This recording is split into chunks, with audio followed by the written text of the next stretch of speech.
capítulo 5.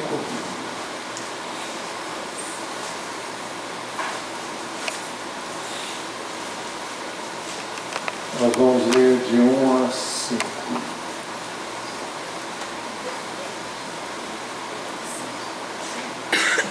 Nós queremos, com a graça de Deus, começar a ver as bem-aventuranças agora de manhã e continuar vendo-as, se Deus permitir, no próximo domingo de manhã.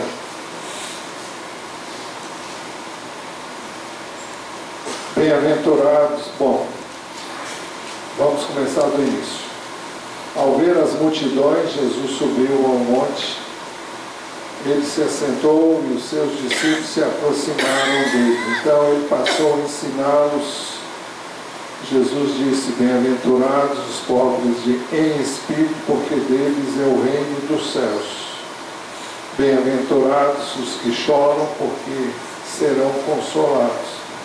Bem-aventurados os mansos, porque herdarão a terra. Só até aí a gente vai agora de manhã. Muito bem. O texto diz que Jesus, ao ver as multidões, subiu ao monte.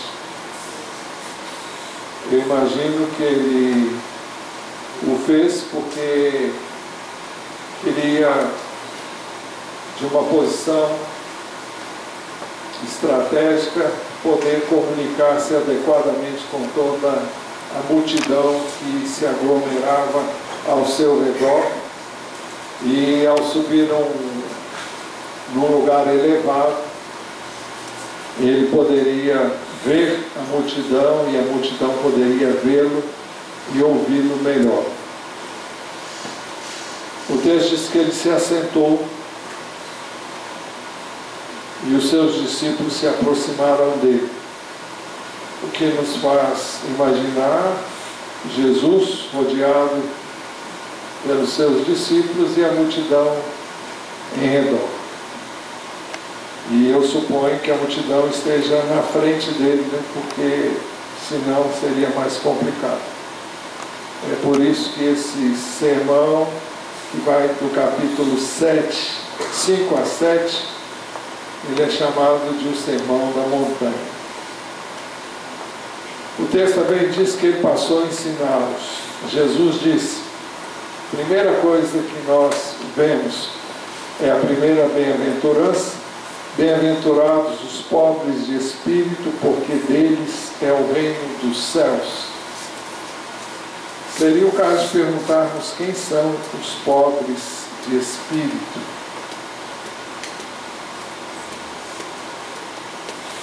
Nós podemos dizer que são um pequeno número se comparados com a grande maioria.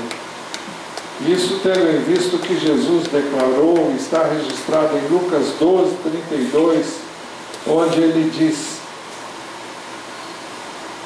não tenha medo, ó pequenino rebanho, porque o Pai de vocês se agradou em dar-lhes o seu reino. Não tenha medo, ó pequenino rebanho, porque o Pai de vocês se agradou em dar-lhes o seu reino. Talvez alguém possa dizer, mas ele estava se referindo a umas poucas pessoas que estavam presentes. Eu não creio, não. Eu creio que ele estava se referindo ao povo dele, aqueles que estavam acolhendo o mesmo de verdade, porque muitos o acolheram aparentemente durante algum tempo e depois se voltaram contra ele. Jesus teve um período no seu ministério em que ele era ovacionado, ele era aclamado, ele era realmente acompanhado pelas multidões, como é o caso aqui, que o admiravam profundamente. Mas essa mesma multidão, depois instigada pelas autoridades daquele tempo, autoridades religiosas, foram instigadas contra Jesus, e foi um ano chamado, o terceiro ano do ministério de Jesus, é chamado de o ano da oposição, onde ele passou de uma situação de oposição mesmo, da parte daqueles que antes o aplaudiam e o acolhiam. Mas são também uma multidão incontável,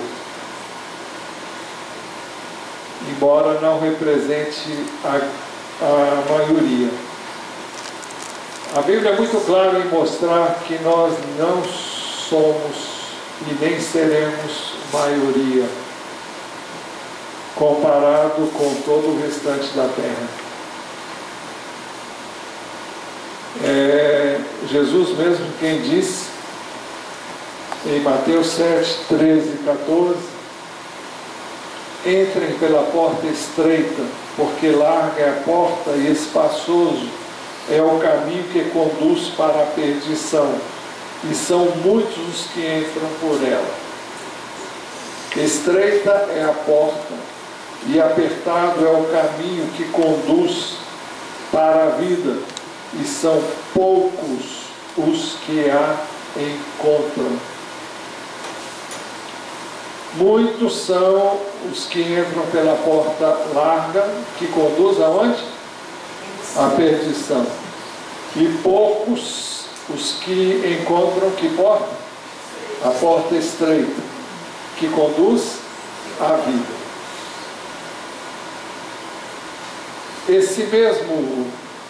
Essa mesma bem-aventurança na tradução na linguagem de hoje, a nova tradução na linguagem de hoje traduz assim esse verso: felizes as pessoas que sabem que são espiritualmente pobres, pois o reino do céu é delas. Felizes as pessoas que sabem que são espiritualmente pobres, pois o reino dos céus é delas. E uma outra versão, que é a edição revista e atualizada, diz assim: bem-aventurados os humildes de espírito, porque deles é o reino dos céus. Então, pobre de espírito não significa realmente, eu não sei hoje, mas eu quando era menino, quando uma pessoa queria dizer que o outro era um pobre coitado, dizia ele é um pobre de espírito. Então, isso não expressa e nunca expressou o propósito de Jesus quando diz que eram bem-aventurados os pobres de espírito.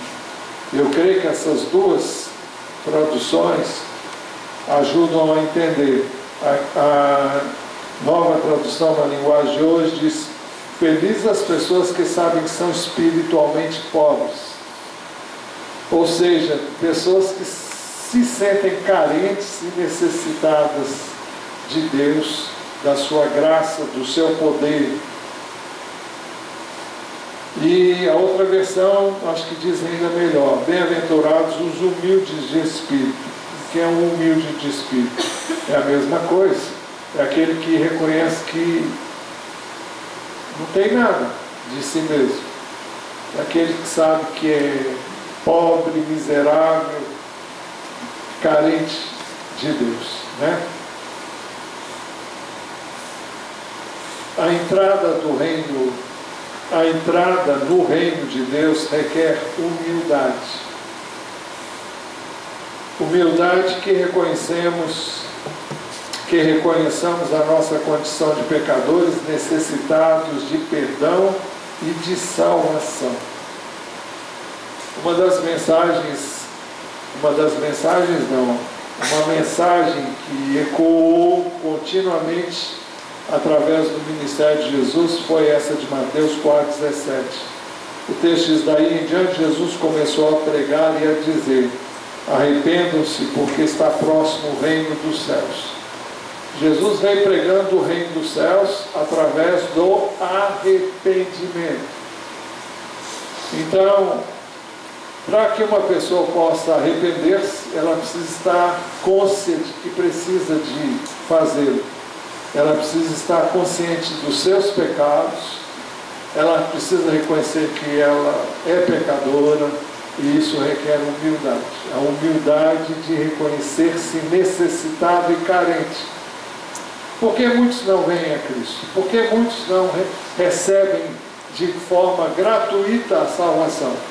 Porque acham que merecem, ou acham que fazem o bastante por merecer. Então, estão baseados em seus próprios méritos, em seus próprios esforços.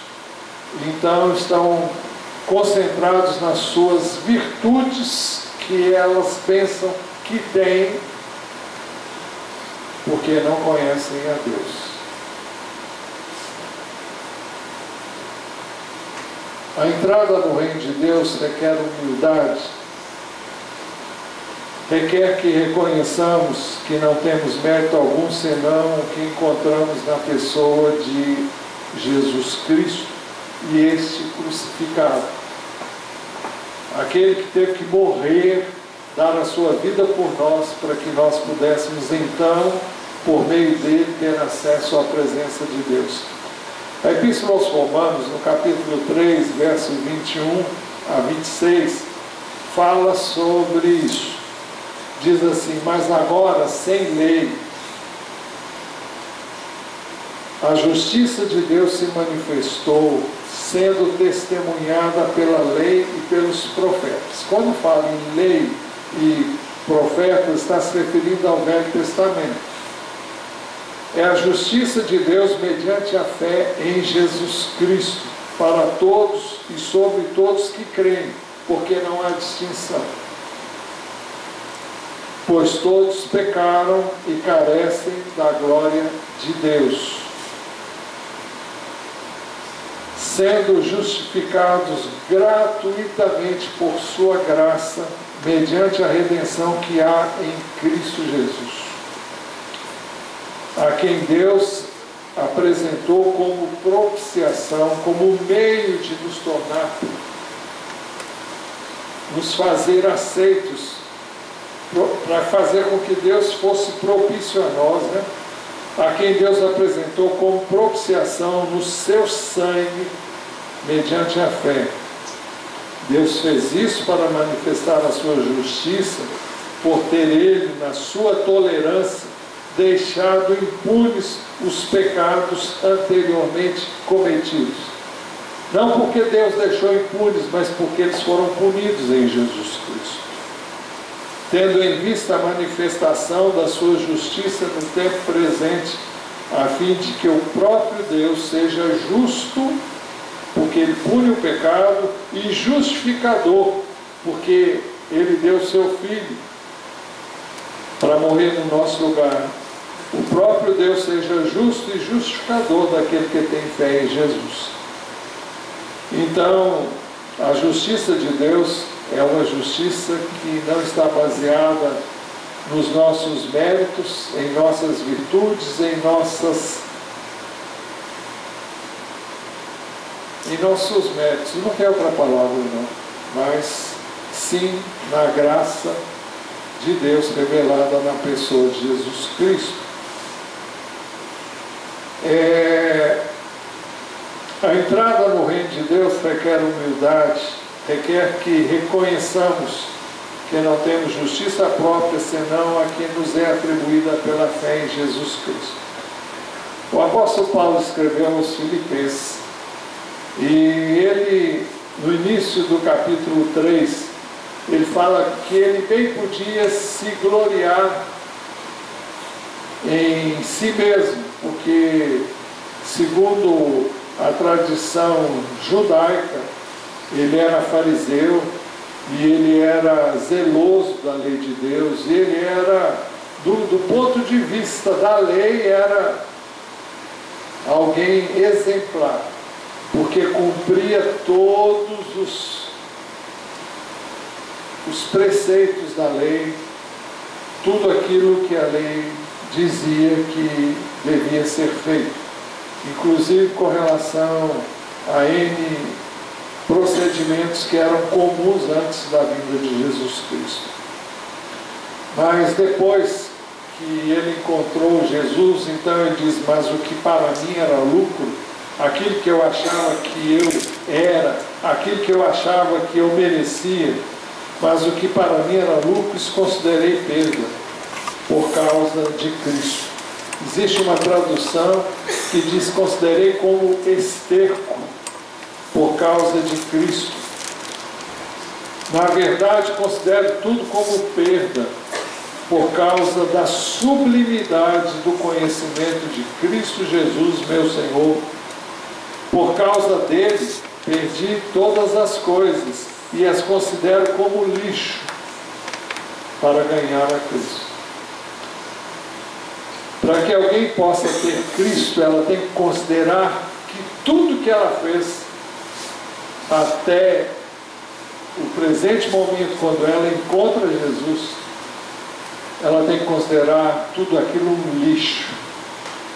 Por melhor que ela tenha vivido, por melhor que ela tenha sido, por mais boas obras que ela tenha praticado, ela precisa reconhecer que tudo isso não tem nenhum valor para que ela seja salva e aceita por Deus. Porque ela não é salva com base no que ela fez na sua folha corrida, ela não é salva mediante o seu currículo de vida. Ela é salva porque Jesus foi à cruz e levou os seus pecados. E porque ela é pecadora, tanto quanto qualquer pessoa nesse mundo, ela precisava de um Salvador. Então, por isso que Paulo, quando encontrou Jesus, ele disse, na verdade, considero tudo como perda por causa da sublimidade do conhecimento de Cristo Jesus, meu Senhor. Por causa dele, perdi todas as coisas, aquelas que eu considerava importantes, e as considero como lixo para ganhar a Cristo. Ninguém pode ter Cristo a menos que considere tudo o que fez como lixo, seja bom, seja mal. E ele diz, em ser achado nele, não tendo justiça própria que procede da lei, mas aquela que é mediante a fé em Cristo, a justiça que procede de Deus, baseada na fé. Uma justiça que vem de Deus, é uma justiça que Deus atribui a mim e a você, independente dos nossos méritos, independente da nossa vida pregressa. É uma justiça que tem como base o que o Filho dele fez na cruz do Calvário. Essa é a justiça essa é a justiça de Deus, que pode salvar-nos e pode realmente nos conduzir a Deus. Qualquer outra justiça é trapo de imundícia, é lixo, é nada. Eu sei que alguém aqui pode pensar, e aí? Então, e agora? Bom, agora que você conhece a Ele, conhece o Senhor, teve os seus pecados perdoados, purificados, você vai viver. Você vai saber daqui a pouco, não sei se é nessa mensagem ou na da noite, meu Deus. Bom, mas se não vai, eu vou falar agora.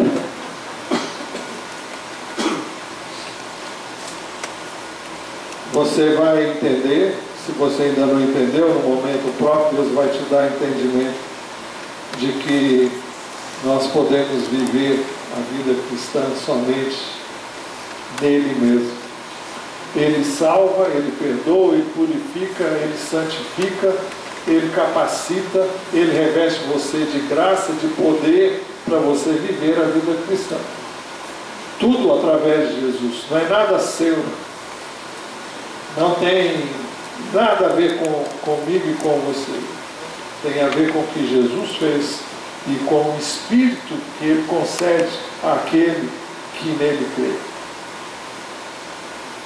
Mas o texto diz, antes de entrar na próxima bem-aventurança, eu falei de uma minoria, não foi?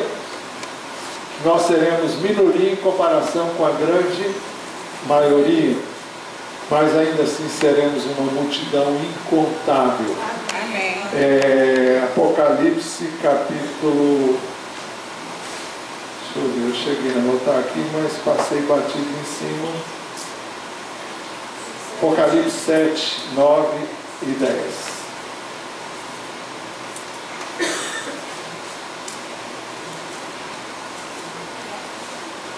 Eu descobri porque que eu estava com tanta dificuldade de manusear essa Bíblia, porque ela é nova. Peguei a minha velhinha em casa, olha, foi fácil.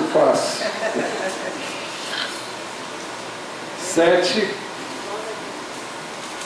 versículo 9, diz assim: depois dessas coisas vi e eis grande multidão que ninguém podia contar, de todas as nações, tribos, povos e línguas, em pé diante do trono e diante do Cordeiro, vestidos de vestes brancas e com ramos de palmeira nas mãos, e clamavam com voz forte, dizendo: ao nosso Deus, que está sentado no trono, e ao Cordeiro pertence a salvação. A salvação pertence a quem? Ao nosso Deus e ao Cordeiro. Então não tem nada a ver comigo, nem com ninguém.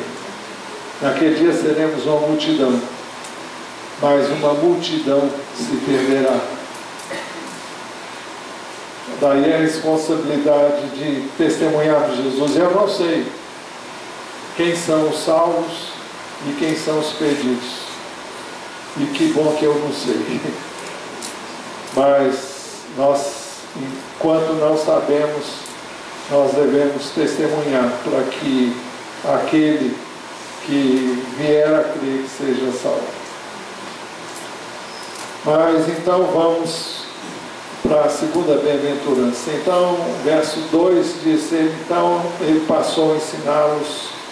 Jesus disse, em segundo lugar: bem-aventurados os que choram, porque eles serão consolados. Pode-se depreender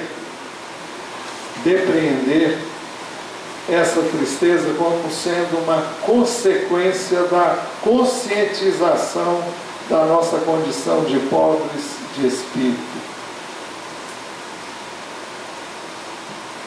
Houve uma ocasião na minha vida em que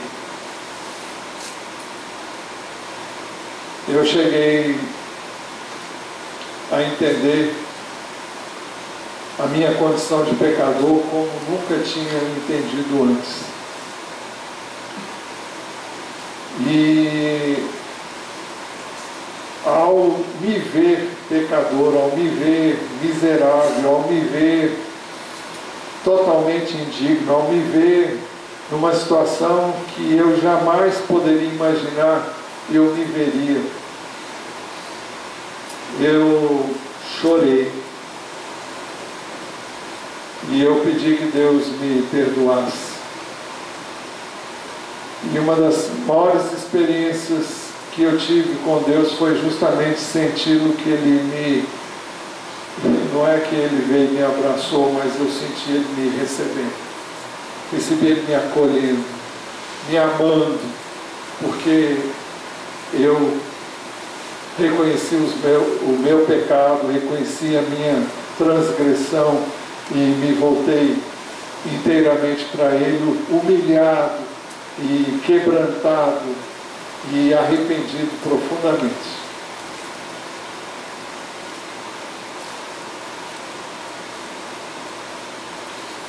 É o choro da consciência da nossa indignidade. É o choro da consciência da nossa incapacidade. Mas temos também aqui uma promessa para aqueles que choram, seja por causa de feridas durante a caminhada terrena, seja pelas dificuldades e lutas que enfrentamos na vida, pelas quais todos nós passamos e ninguém está imune a elas. Nós cantamos um cântico aqui, diz que nem a morte, nem a vida, nada podem nos afastar do amor de Deus que está em Cristo Jesus. Não cantamos exatamente assim, mas o tema era esse. Então, nós temos uma promessa aqui, e isso viria através de Jesus. Isaías profetizou acerca de Jesus, dizendo, é como se o Senhor dissesse, o Senhor Jesus dissesse, Isaías está dizendo muito tempo antes, e Jesus leu o texto, esse texto do profeta Isaías na sinagoga e disse que ela havia se cumprido naquele momento, e era na vida dele. Ele disse, eu só vou ler parte do texto, Isaías 61, versículo 2, a segunda parte, o verso 3. Ele me enviou para consolar os que choram, para dar aos que choram em Sião uma coroa de alegria, em vez de tristeza, um perfume de felicidade. A outra versão diz óleo de alegria, em vez de lágrimas, e roupas de festa em vez de luto. Eu estou lendo a Nova Tradução na linguagem de hoje. Então, nós podemos encontrar consolo. Nós cantamos hoje aqui no início do culto, e eu quero fazer um apelo, por favor, chegue mais cedo, você perde tanta coisa boa que acontece a partir de 9h30 da manhã até, você perde muita coisa quando você não chega no horário. Mas nós cantamos aqui hoje, em Jesus amigo temos, chegado aquele irmão, Ele manda que levemos tudo a Deus em oração. Oh, que paz perdemos sempre, oh, que dor no coração, só porque nós não levamos tudo a Deus em oração. Então, a Bíblia diz que o choro pode durar uma noite, mas a alegria vem pela manhã. Muito bem. É por isso que Jesus disse, bem-aventurados que choram, porque eles serão consolados. Mas o texto diz que Jesus passou a ensiná-los. Jesus disse, em terceiro lugar, bem-aventurados os mansos, porque herdarão a terra. Com certeza, não há nenhuma sombra de dúvida que Jesus disse isso com base na sua própria palavra, segundo o Salmo número 37. Uma das maravilhas que nós podemos encontrar nas ministrações de Jesus é descobrir que ele citava sempre o Velho Testamento. E ele, quase todas as mensagens de Jesus estão presentes os textos do Velho Testamento. Quer eles o cite, quer ele simplesmente repita, como é o caso aqui.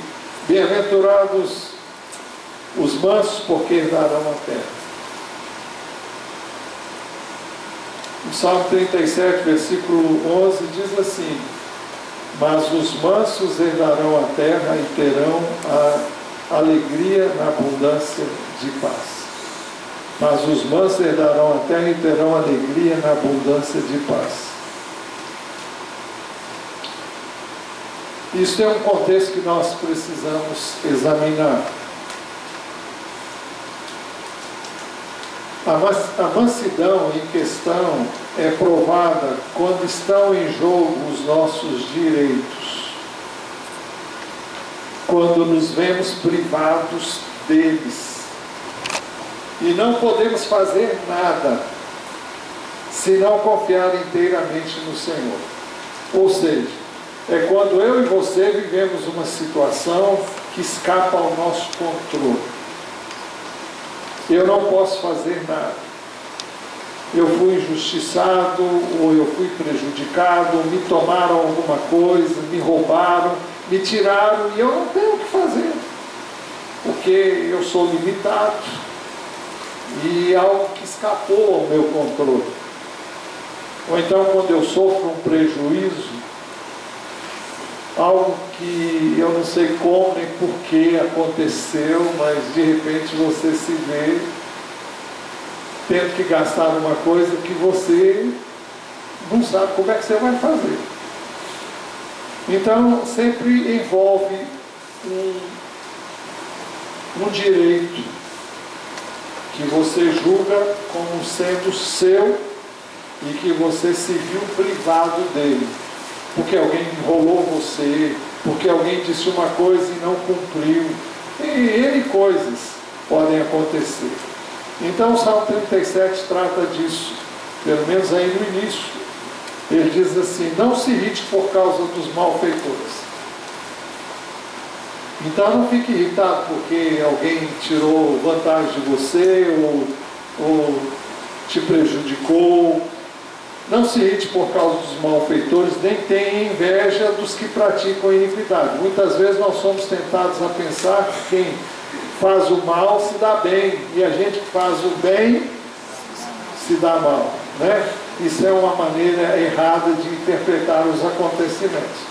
Se você quer saber mais sobre isso, leia o Salmo 73, é o 37 invertido. 73 fala sobre isso, bem detalhadamente. Mas o texto continua dizendo: pois em breve eles secarão como a relva. Está se referindo aos malfeitores, né? E murcharão como a erva verde. Em outras palavras, eles vão passar, eles não vão muito longe. E você pode ver pelos noticiários diários aí, que todo malfeitor normalmente não tem um fim legal. O fim dele não é legal. Pois em breve eles secarão como a relva e murcharão como a erva verde. Então ele diz: confie no Senhor e faça o bem.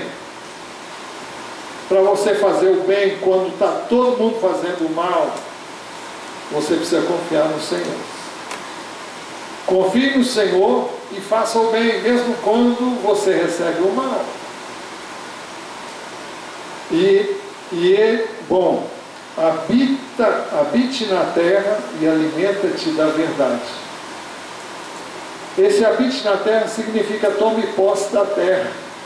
Aqui estava em pauta mais do que tudo a posse da terra prometida. Habite na terra e alimente-se da verdade. O que vai alimentar você não é aquilo que o inimigo vem e joga na sua cabeça. Ele faz isso o tempo todo. Ele procura semear o desânimo, procura semear os pensamentos maus e aquilo que não é verdade. O texto de Filipenses, capítulo 4, diz assim, versículo 8: finalmente, irmãos, tudo que é verdadeiro, tudo que é respeitável, tudo que é justo, tudo que é puro, tudo que é amável, tudo que é de boa fama, se alguma virtude há e se algum louvor existe, seja isso que ocupe o pensamento de vocês. Porque os nossos pensamentos, especialmente quando nós estamos vivendo um momento difícil, vem todo pensamento ruim.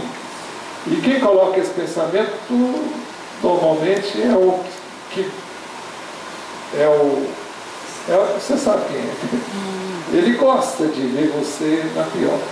Então ele vem: olha, não vai dar certo, olha, você já está arruinado, olha, você não vai prosperar, olha, você não vai ser bem sucedido, olha, não tem jeito mais para você.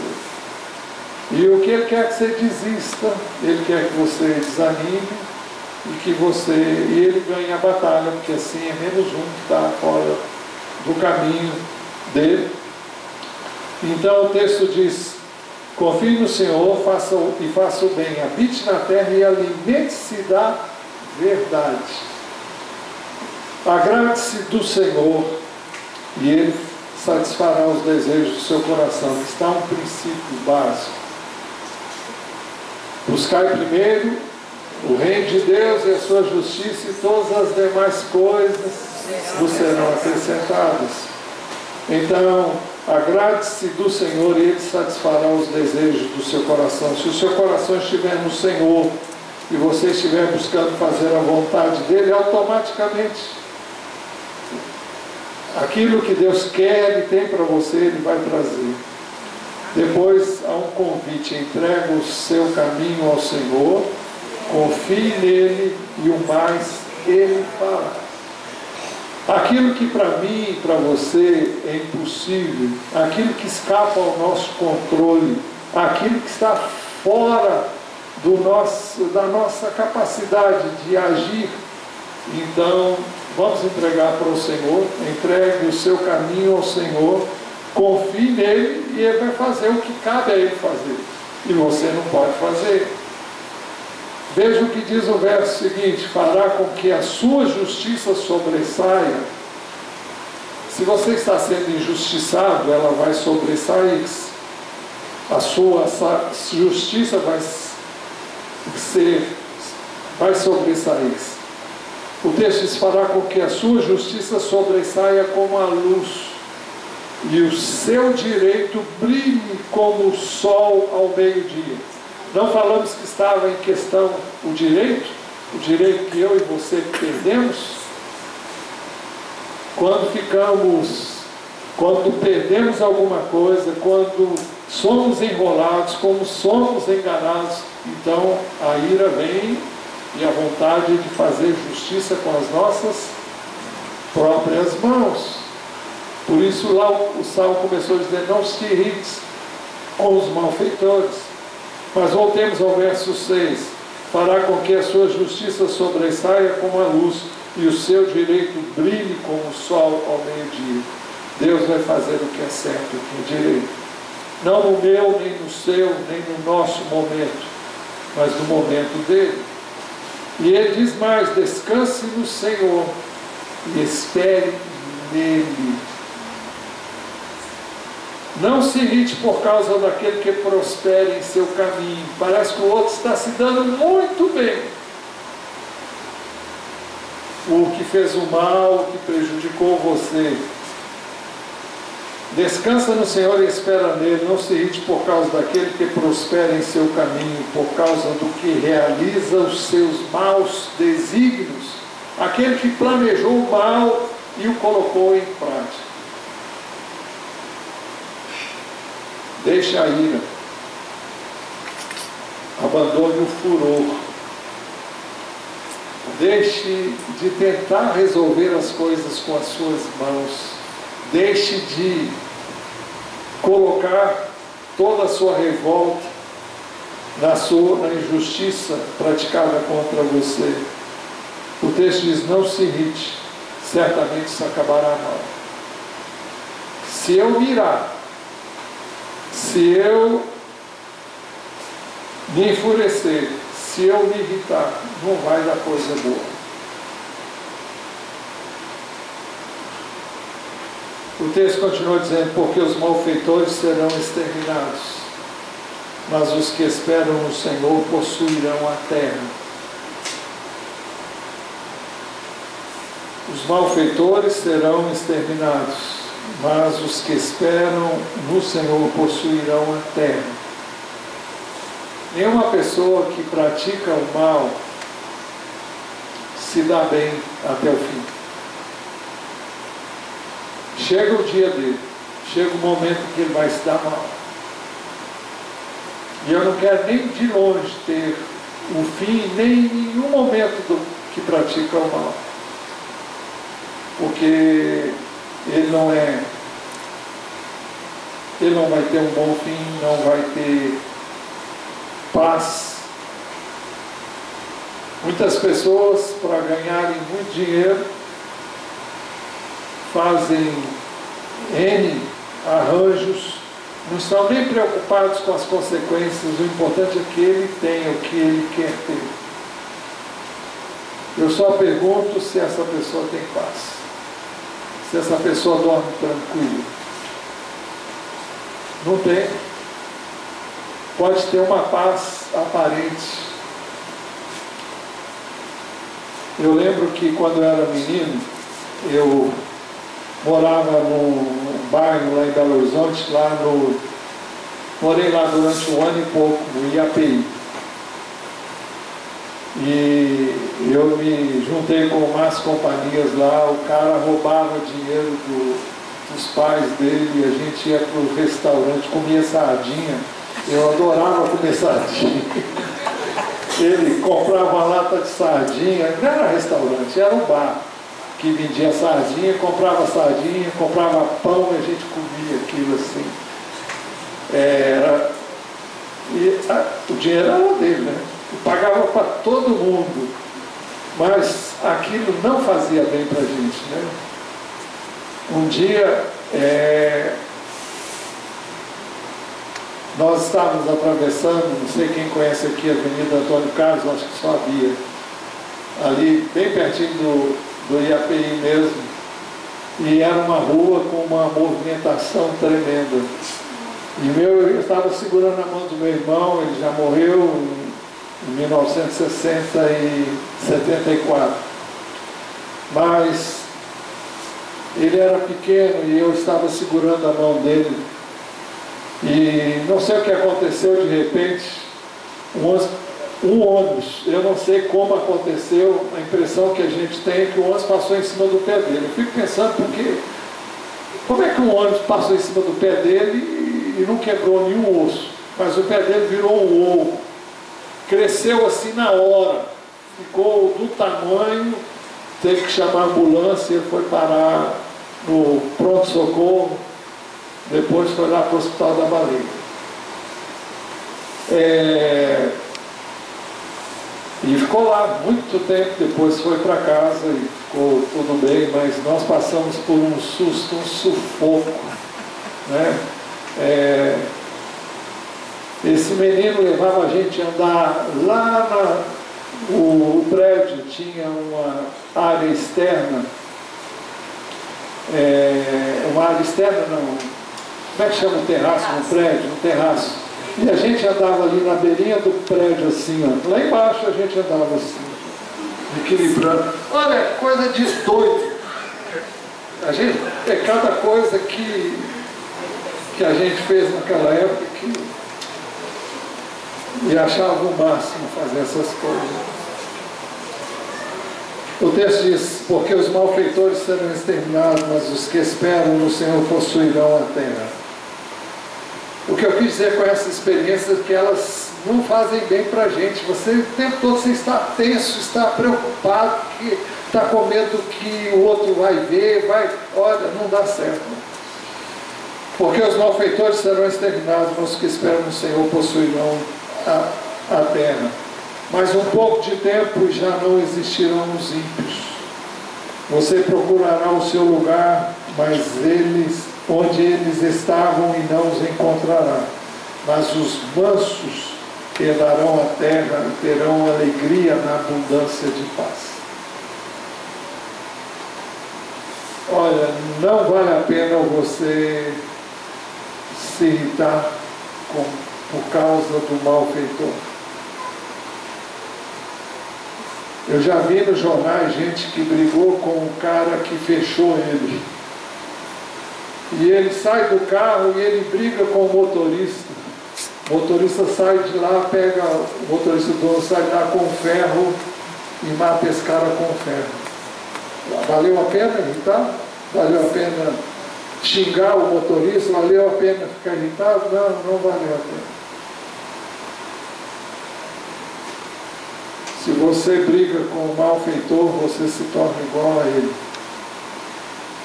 E o diabo veio para roubar, matar e destruir. Eu já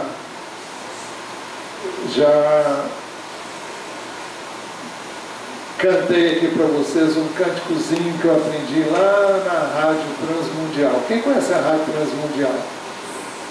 Ainda existe hoje? Não existe não? Existe. Existe? Promove aquele livrinho Pão Diário. Ela, se não me engano, é uma rádio que funciona no Caribe, no Caribe ali, por ali, ou numa das Guianas, não sei. Mas o cântico diz assim: os mansos herdarão a terra e se deleitarão na abundância de paz. Mas um pouco de tempo e já não existirá o ímpio. Procurarás o seu lugar e não mais o acharás. Os mansos herdarão a terra e se deleitarão na abundância de paz. Quem cantou aí comigo? Conhecia? Então tá. Então tá. Tá bom.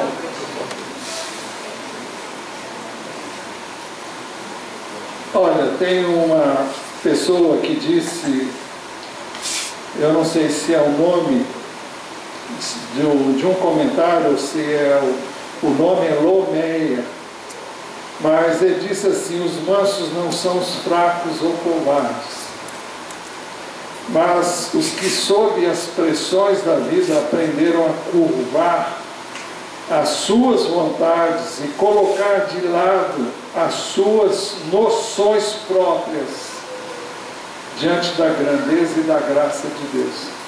É aquele que reconhece a sua incapacidade e reconhece também a grandeza e o poder de Deus.